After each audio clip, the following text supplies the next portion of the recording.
Okay, thank you for being here. My name is Christel. I'm the founder of One Click Creator, and I'm the founding principal of OCC Metaversity. I'm the creator of the One Click Course Creator tool, which is an AI prompt. I'm using a Chrome extension on ChatGPT called the One Click Course Creator. And what this prompt does is it creates an entire course for you. It's a 6 module course, it's absolutely free to use.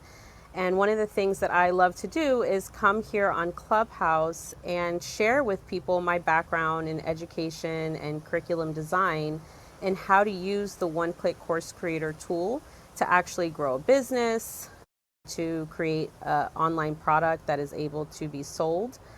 But it's really so much more than just monetizing. We really are here to talk about community and growing our actual classroom. Today's room is all about validating your course and answering the very important question, what's the problem? So many people start their course creation journey or whatever their digital product is that they're creating, excuse me, without really understanding what the problem is that they're solving. And this is one of the biggest things I've seen with my students when it comes to where they get stuck is that oftentimes we're thinking about what course we'd like to create, maybe based on a topic we really like or a problem we most recently solved for ourselves. But the question we want to ask here today is what's the problem that you're solving for your unique target audience? Who is your ideal student? Who's the ideal member of your community? And what problem is it that they have? So if you can answer this question and really understand what problem it is that your community has, and this could be your community anywhere. It could be your community in real life. It could be your community on digital apps and in digital spaces.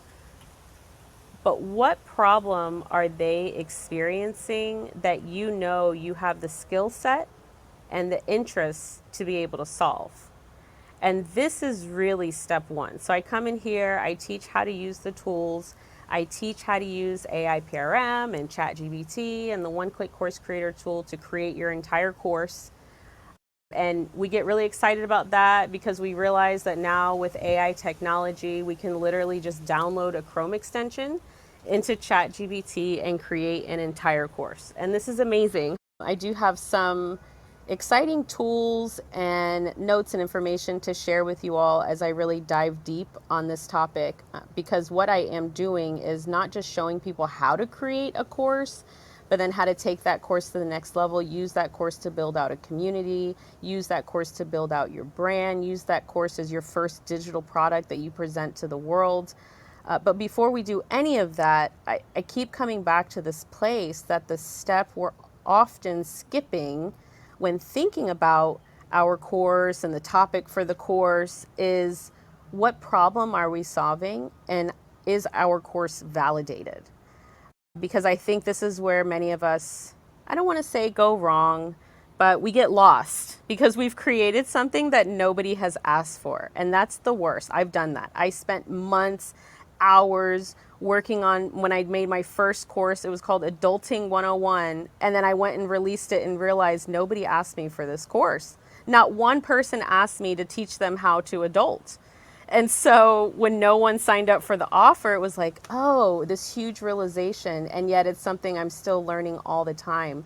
So as I come here and do my best to teach beginners or people who have been creating online courses, we also know that the statistics are clear. Only 3% of people who actually purchase their online courses finish them. So even if someone comes in this space and they already are an online course creator, we're really here to talk about how to make results-driven transformational courses so that we can stand out and be different from the rest of the online courses. And I really feel that it's so important to start with this conversation, which is all about validating your course and answering the question of what's the problem. So that's the conversation I bring for you all today. I do have a little bit of a resource here at the top if you'd like to click on it and check it out. There's a YouTube video in there. It's one of those videos that I'm listening to multiple times because there's just so much depth in it. It's all about launching your digital product and validating it, and it's really good. So I wanted to share that with you all and then just open up the space today to have this conversation. This is the first time I've had this topic as clearly as this, and I've been on Clubhouse talking about creating online courses now for a while. So it's really interesting to me that we tend to skip this step. So when it comes to you having a course, I would say if this is a topic you're interested in really speaking on, we see that there's clearly a need for it, right? We both said and agreed that many people are not talking about this. And this is step one of course creation and digital product selling online is validating. And so I just want to encourage you, because that's what I do here, is to use the one-click course creator tool so that you can quickly get a course together on this topic. And then it's not even so much about selling that course, it's coming and sharing your information and using that course outline basically as your content guide so that you have some ideas of if you want to come into Clubhouse or you want to open up a room somewhere or go live or create content, you have an idea of the content to create that's going to support people. So we're all about thinking outside the box when it comes to course creation. We can put a course together in minutes and then either continue to build it out or do nothing else with it and just have it be our content plan for high value content that we're creating, and it's following some sort of learning path. Hey, great to stop in. Busy day. Funny thing is, I was reading the other night about courses and why second courses don't sell, or why so many of us have problems with selling our second course, which I thought was an interesting twist. And here's what it said. And so, as you're planning your first course, think about the second, third, and fourth iteration. Once somebody has hit that buy button, they assume the problem is solved. So if you're trying to build like, hey, buy my introduction to sewing, and for a bonus, buy this, that bonus course has to address the problem that they're going to experience after the problem that they just bought the solution to is solved. Whereas so many people will just keep selling the same idea. Hey, buy my introduction to sewing, buy my introduction to sewing shirts, buy my introduction to sewing pants. And they're wondering why they're not gaining multiple sales or multiple course purchases. It's because subconsciously, I assumed when I bought your introduction to sewing, it solved all my introduction to sewing problems. So you need to be building me to the next place, like how to sell your sewing products online or how to whatever, get them in. Because they're like, that problem solved, even though the product, package, or course hasn't started. I believed enough that my problem would be solved. So I bought the buy button. So don't keep selling me that same problem. So I thought it was a really interesting psychology in building sales funnels and building book funnels and things like that, which is what I'm all about doing with my authors.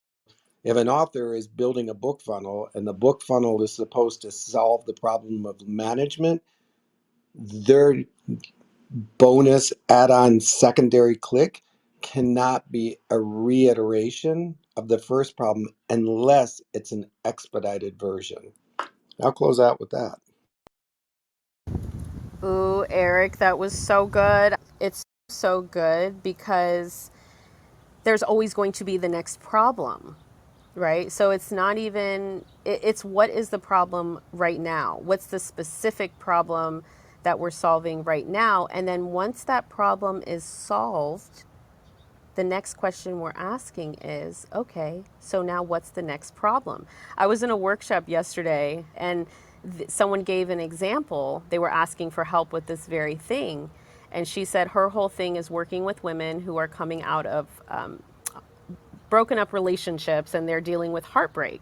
Okay. And so her whole course and program offering is all about healing from the heartbreak. So, and she wasn't sure where to go next. And the question was asked, what's the next problem?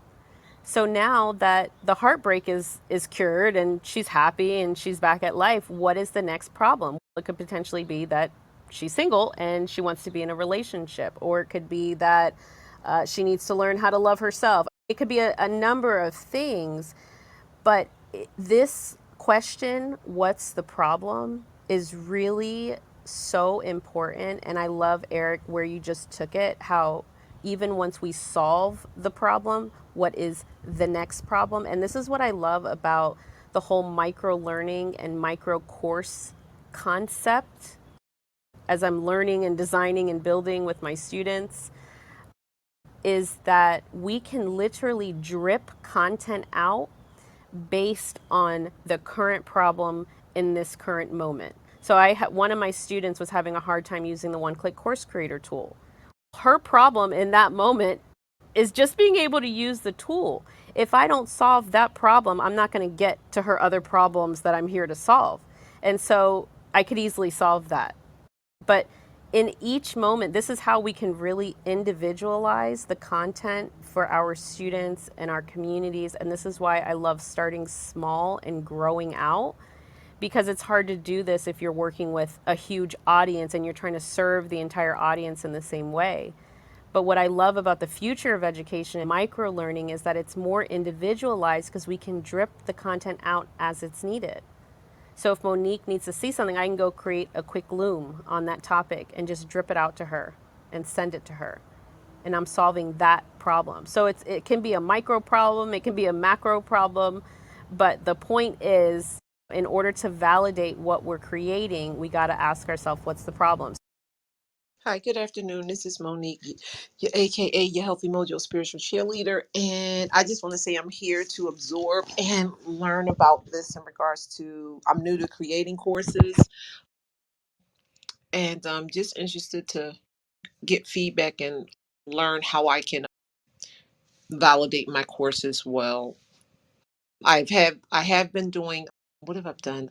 The one course that I did do, just looking at that, and I guess just honing in on those prominent questions. Who am I helping, my target audience, and just looking at that. And at the end of the course, I created a evaluation to get feedback from the people that took the course, and that went really well. I'm waiting. I have one other person. It was three people, three, I'll say three students or clients, that, and I asked them that they would they like to continue to like have a community, and we still continue to work together. So I think with my course, I would like it to be, quote unquote, the term evergreen, because I think my niche or focus is on people are always, or women I should say, because my target audience is middle-aged women, and helping them to learn to put themselves first intentionally through the practices of mindful self-care practices. That's something I know, I feel as though, and I'll, once I close my mic, get any insight or input from any of you people in the room and on the stage, just stating for them. I just think that's a process that's it's ever evolving, because us as, I guess, people or human beings, we're ever evolving and changing. So I know with those mindful self-care practices, you're going to have to do self-reflection, self-assessment of yourself as to know what's working and what's not working. So that's just my add to what's being shared so far. You know what, I unfortunately, once I get something caught in my tooth, I keep digging at it all. And so when I was studying this idea of course, it's like writing a book. You need to have a 3 act structure. And when you're building your first course, if you don't know what's going to happen in Act 2 and Act 3, you're just shooting yourself in the foot. So it's almost like saying, okay, I'm going to write my course, and if it's helping women get over emotional breakups or tragic breakups, what is going to happen to their life in Act 2 and Act 3? Because I need to build that into Act 1 by saying, right now, this is the struggle you're going to face. After X, you're going to start to see this. And we'll address that in course B, course C, whatever. You need to not only tell them what their challenge is now, but the future challenges, and that you're the solution, or you have the solution ready, or however you want to call it in your community. And so you can't think, I love micro courses for it, build the big course and then chop it up like you're feeding 12 kids with one hot dog, at least you know what the big thing looks like and then give it to them in small bites. And then even if you only monetize it on the smaller scale, the length of engagement that they'll have with you is so much deeper and longer. And so, again, I'm studying building funnels for authors who are leaders and thought influencers. And so it's okay, your book is this. What's act two and act three? Because the book is only act one. Or what is the like? And so constantly think in that sense of what's act two and act three look like based on the problem that I'm solving in act one. And then build act one foreshadowing those two other scenes so that they know that they're not alone when they get to that point and the solution is already waiting for them. I'll close there. Oh, I love that. And I want to respond to both Monique and Eric. So, for Eric, I would say that one of the ways I've been looking at the one click course creator output, which is 6 modules, is that it's really an entire pathway. And I could spend so much time on module one. And so I can spend so much time just breaking down any module one, but knowing all 6 modules is really helpful to me because the way I design the one click course creator is that it's taking you on a learning journey using backwards design. And in backwards design, we start with the outcome in mind. But the outcome is not the end of act one, right? It's the end of act three. So planning not just courses, but your entire program, your digital offers, your coaching offers, your cohort offers, all around what is the outcome, what is the ideal outcome, and the journey that you're taking your community on. What is the ultimate outcome where essentially they basically graduate from you, right? And then maybe at that point you've grown so much and now you're able to solve the next set of problems and you take them to the next level. But that is really helpful to start seeing it like that. And then for Monique, I just wanted to say to you, one, I'm just so proud of you because every time you come on here and you're really sharing about your transformation in this process. And it's so important for us to see this. And it's great. Like, it's great to see you as a student and a creator and a course creator now. And you're monetizing and people want to join your community. And it's just amazing. So I'm really proud of you. And I see that you did the homework, which I will talk about now. So if you want to try out a chatbot that I created, I do have a program going on right now, and it's really fun for me to think of ways to use AI tools and chatbots to quickly support students in the process of going through frameworks. That's how I see these chatbots. And so one of the frameworks that I've been using right now for validating a course, I love frameworks. The framework is, what specific problem are you solving? Who specifically are you solving this problem for? And then what specific way are you uniquely solving this problem? So it's the problem, it's the target audience, the who, and then the specific way. What is unique about the journey you're going to take people on? Because this is a journey that you've gone on and you've experienced results and you've come out on the other end. So that's how it's uniquely yours, because you are teaching and showing the way that you have learned how to solve this problem. And so I created a chatbot here. It's a Poe chatbot. So if you don't have the Poe app, it's very easy to download, or you can use it on desktop. It's called the Course Validator. And what it will do is it will walk you through this framework of basically asking you to identify the problem and the person and the way. And I just want you all to know that AI tools and technology are really great for helping you validate your course. So I use Perplexity a lot. Perplexity is a tool, it's like an ask anything tool, and it'll do the research for you. So not only will it give you an answer to your question, but it will also give you all of the resources where it got that information. So I love it as a research tool. And when it comes to validating your course and figuring out what the problem is, I find Perplexity to be a really amazing research tool. So I use Perplexity for the article above. I will use it to create quick content. I love it. It makes great content. And like I said, it gives you the links where the resources came from. So if you click the link above, you're going to see that I share the response with you for two different questions that I asked Perplexity here. And the first question is, I asked, how can you validate your course idea? And it gave the following methods. The first method is social listening. So I love this method. This is what I do here on Clubhouse, right? I open up rooms, I have conversations with people, grow community. You can do online forums, discussion boards, all types of things you can do just with social listening. So I love this one. And I don't currently see the room because I'm in the articles. But the next one is analyzing demand for existing content. So this is a huge part of validating as well. Again, are people asking for the content that you want to give? Are people asking for this problem to be solved? It's so important that you really understand deeply the problem that you're solving, and that people are asking, that there's a market of people that are asking for this problem to be solved. Because it might be a problem that you think is a problem that you've solved, and that's great, and you've created something for it. But the demand, which is number two of this article, analyzing the demand, is super, super important. The third one is very obvious, but we miss it a lot of times, which is ask your target audience.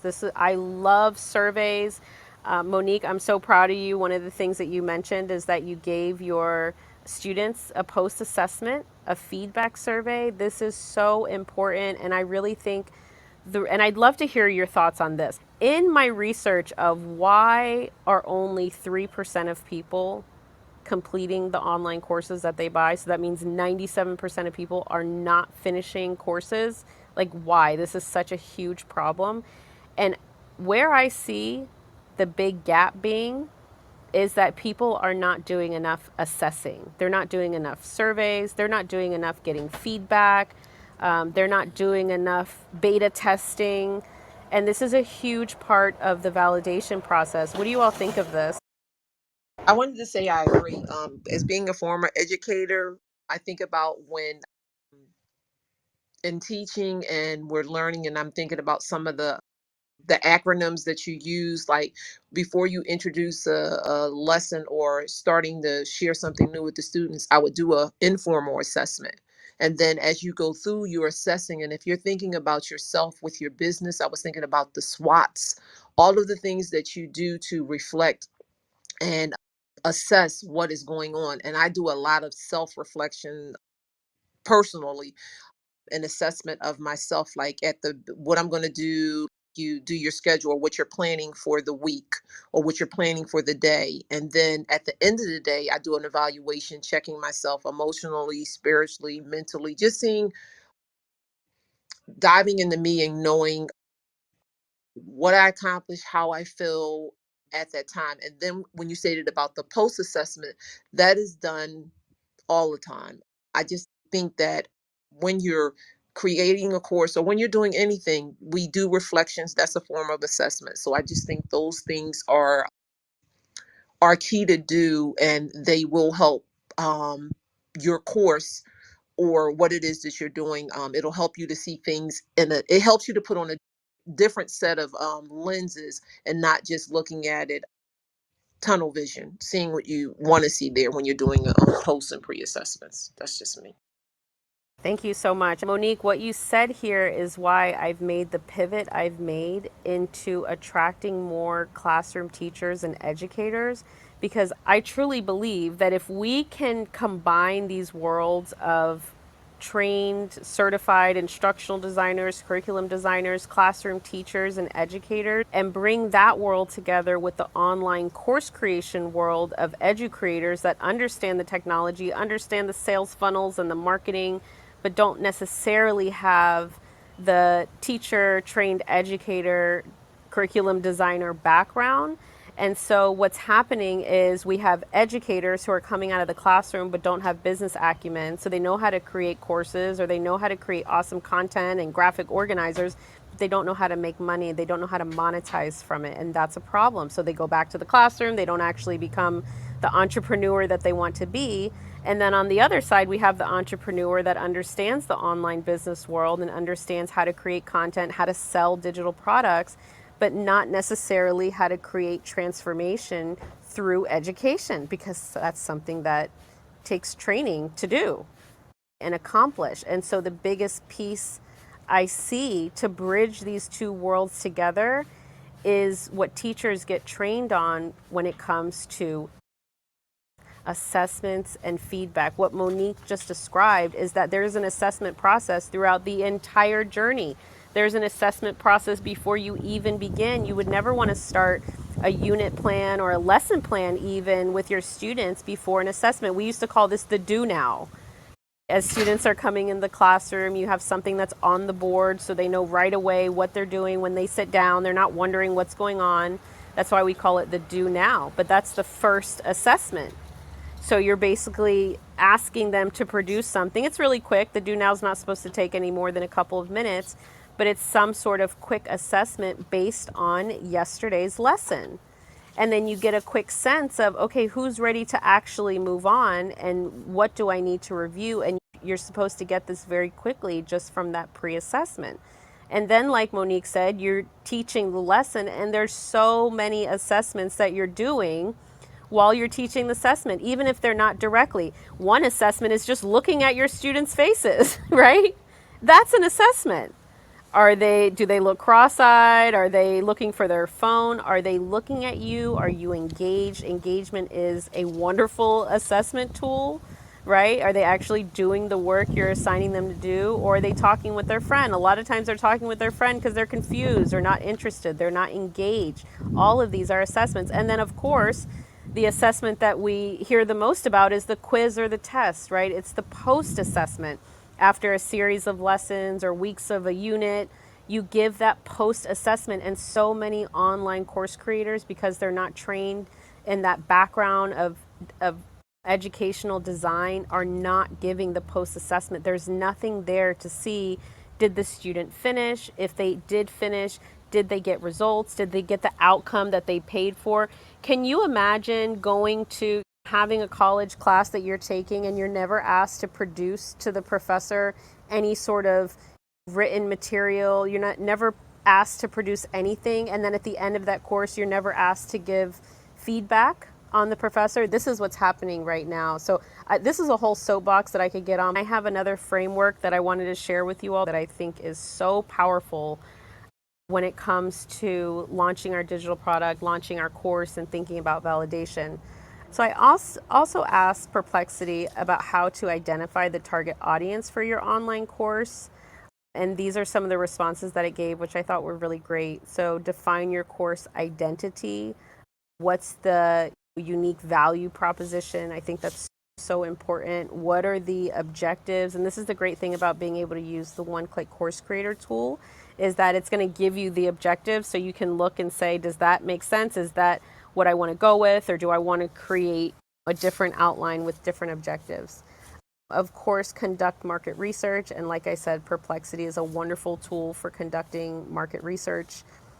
Find out the preferences. So this would be great to do through a survey or interview. Ask people, what do they prefer? Do they prefer audio only, Zoom, video, recordings to watch later? Do they prefer it to be on evergreen, so they're just accessing at their leisure? Analyze your competitors, talk directly to potential learners.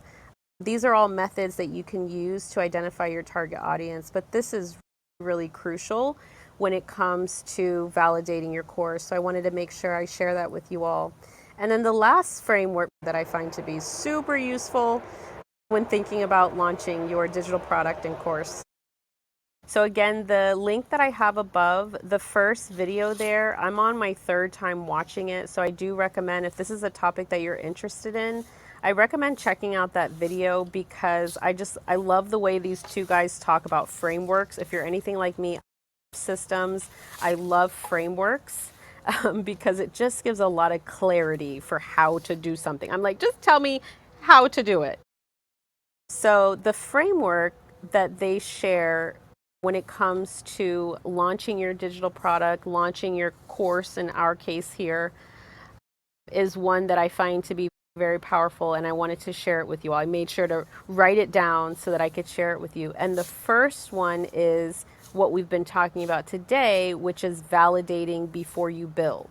So that is super, super important. And what they're saying is before you even start really building out your course, validate it first. Now, the wonderful thing about AI technology is that you can at least get a full outline and lesson plans and everything in minutes, right? So if you have an idea for your course and you want to validate it, you can create a good chunk of your course and use that to help you validate it. So no longer do we have to validate first before we can even start on the course creation. If you're willing to just spend a few minutes to get your course outline, you can at least have that as you go to validate, which is a huge advantage when it comes to using AI. So I love that about using AI. So the first step is what we're talking about today, validate before you build. Number two, and this is really powerful, and it's literally what I'm doing right now with the program that I have, it's bootstrap the building of your course in real time with a group of people. This is what I love about the wait list. So you can have a course idea, create a wait list for it so that you're actually collecting emails from people that are saying they're interested in that course, right? You haven't necessarily built it all the way out yet, but you can collect email addresses by doing a survey, hosting a room, giving a survey, or having a wait list on your website for the course.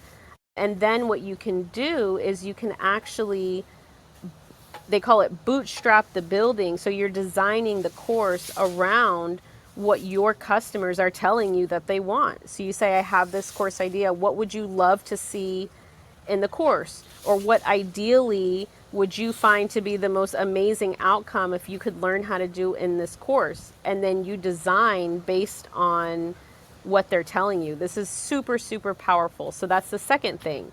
And then the third is to launch it once it's been fully validated and once you've implemented the feedback from your small group. So you do your beta testing, you get your feedback, and now you launch once you've done all of that. So I really love that framework. It's super simple. It's just 3 steps. Again, validate before you build, bootstrap the building of it in real time with the beta group, and then 3, launch it once you've validated it and once you've implemented the feedback from your small group. So I hope that's helpful to you all. The beautiful thing about here and what we're building is that you really only need a handful of people. You could have 3 people, 5 people, 10 people, and you can get so much information and you can do the pre-sale. I've done a ton of pre-sales like that. This is the note that I have here, and this is the last thing I'm going to share. But what I love about this model is that, think of it like this: you're actually getting paid to build the course for your community. So you put it out there, you put the idea out there, you validate it, you create some content on it, you get some interest on it. And if you do a sort of pre-sale that is discounted, it's for your beta test group, basically you allow your community to let you know what course they want with their dollars. So I have released courses and gotten 0 interest or attraction. Just the beginning, I don't do the whole course anymore. So then I know this is not what my community needs. So now when I release something, whether it's a course or an offer, I let the community let me know what they want based on what they're actually purchasing and signing up for. And then I say, okay, I have 5 people that have paid for this beta product. That is enough for me to go forth and build it. And then the other thing I want to say is treat that group like royalty. Treat them like gold. They are your VIP. They are the people that are investing in your product and your knowledge before you've even said that you've completed it. They know you haven't completed it yet. So make sure to treat them really well. This is why I love giving this group the biggest discount. This time around, I did 30% for anyone who filled out the survey. And so that's what I did with this current program. And yeah, once I had 5 people sign up and pay for it, and most paid full price because not everybody got the discount or the survey, that is enough for me to move forward and build out the course and the program. And then I can do, like Monique was talking about, record it and put it on evergreen, and it never goes to waste. It's what I love. I don't know what's the future of Clubhouse is, but one of the things that I love about coming on Clubhouse and teaching is that I'm always going to get content that I can now repurpose from this room. So we had a wonderful conversation here. And so now I have content that I can repurpose, I can break it up, chop it up, put it out there on the internet. And this is how I start to build audience and grow audience around the idea. I think it's really interesting that not many people want to talk about how to make money. They want to talk about how to use AI. They want to talk about how to create courses and sell them. But I honestly don't think people are as interested in talking about validating it first. And I think that's really important for us to realize, because what that says to me is that it's a huge opportunity for us. If we make sure to validate our courses first and be really clear that we are solving a specific problem, and we make sure that our courses are results driven, and we only sell what we know we can give results for and what we've gotten results for, then our courses will stand out among the rest.